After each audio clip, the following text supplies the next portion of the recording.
Last year upload কৰা চুজি কেকৰ ৰেচিপিটোত আপোনালোকৰ পৰা বহুত সঁহাৰি আৰু মৰম পালোঁ। তাৰ কাৰণে বহুত ধন্যবাদ জনাইছোঁ।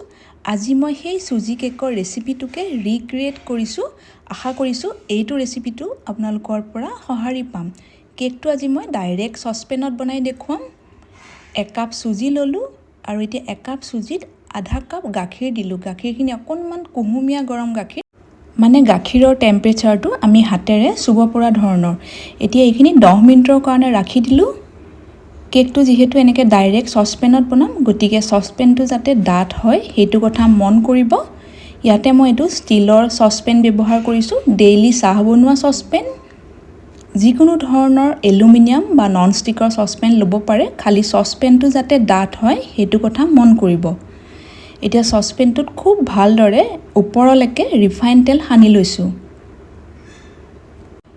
গোটেই ইনগ্ৰিডিয়েণ্টৰ জোখখিনি ল'বৰ কাৰণে মই ইয়াতে চাহখোৱা কাপ ব্যৱহাৰ কৰিছোঁ, কাৰণ মেজাৰিং কাপ বা মেজাৰিং স্পুন সকলোৰে ঘৰত নাথাকিবও পাৰে। আৰু এইকেইটা নৰ্মেল চাহখোৱা কাপ হয়। গোটেইকেইটাৰে চাইজকেইটা ছেইম হ'ব লাগিব, তেতিয়া কেকটোৰ জোখটো প্ৰপাৰ হ'ব। এতিয়া অকণমান বাটাৰ পেপাৰ জোখত কাটি ৰাখিছিলোঁ, বাটাৰ পেপাৰখনো তাতে দি ভালকৈ আকৌ তেল সানি ল'লোঁ।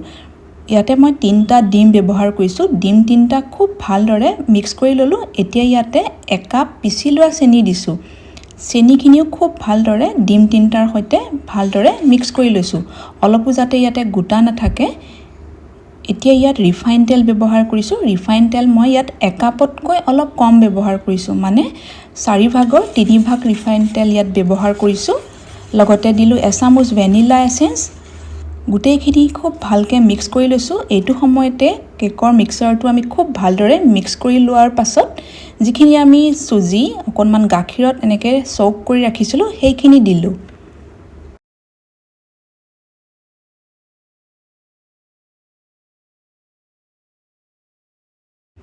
এই গোটেই মিক্সাৰটো আপোনালোকে মিক্সিতে ব্লেণ্ড কৰি ল'বও পাৰে, তেতিয়া 2 মিনিটমানৰ ভিতৰতে হৈ যাব। মই এনেকেই হাতেৰে গোটেইখিনি কৰিলোঁ, মোৰ 5-6 মিনিটমান সময় লাগি গ'ল। আৰু এইটো সময়তে আমি কেকৰ বেটাৰটো খুব ভালদৰে মিক্স কৰি ল'ব লাগিব, যাতে ইয়াতে অলপো গোটা নাথাকে। গোটেইখিনি ভালদৰে মিক্স কৰি লোৱাৰ পিছত ইয়াতে এতিয়া মই ডাঙৰ চামুচেৰে 4 চামুচ দিলোঁ ময়দা, আৰু সৰু চামুচেৰে ইয়াতে এচামুচ দিলোঁ এয়া বেকিং পাউডাৰ। এতিয়া ভালদৰে গোটেইখিনি চালি ল'লোঁ আৰু লাহে গোটেই মিক্সাৰটো ৰেডি কৰি ল'লোঁ। চচপেনটো আমি আগতীয়াকৈ ৰেডি কৰিয়ে থোৱা আছে। এতিয়া বেটাৰখিনি ইয়ালৈ লগে বাকি দিছোঁ।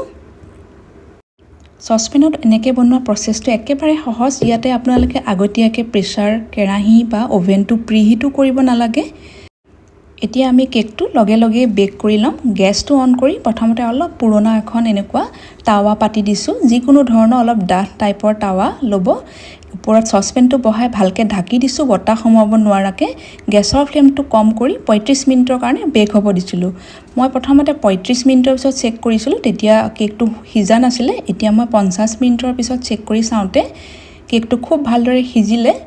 আৰু এনেকৈ চেক কৰিবৰ কাৰণে এডাল শলা ভৰাই চাব, যদি কেঁচা বেটাৰ লাগি নাহে তাৰমানে কেকটো হৈ গৈছে। যদি কেঁচা বেটাৰ লাগি অহা যেন পায়, তেতিয়া আৰু 5-10 মিনিটৰ কাৰণে সিজিবলৈ দিব। কেকটো মোৰ সিজিবৰ কাৰণে টোটেল 50 মিনিট লাগিলে। আৰু ঠাণ্ডা হোৱাৰ পিছত কেকটো মই সৰু পিছত এনেকৈ কাটি ল'লোঁ। আগতে দিয়া চুজি কেকৰ ৰেচিপিটো যদি আপোনালোকে চোৱা নাই, মই ডেছক্ৰিপশ্যনত লিংকটো দি দিম, আপোনালোকে চাব পাৰিব। আৰু এইটো কেক বনাওঁতে মই ইয়াতে 3টা ডিম ব্যৱহাৰ কৰিছোঁ।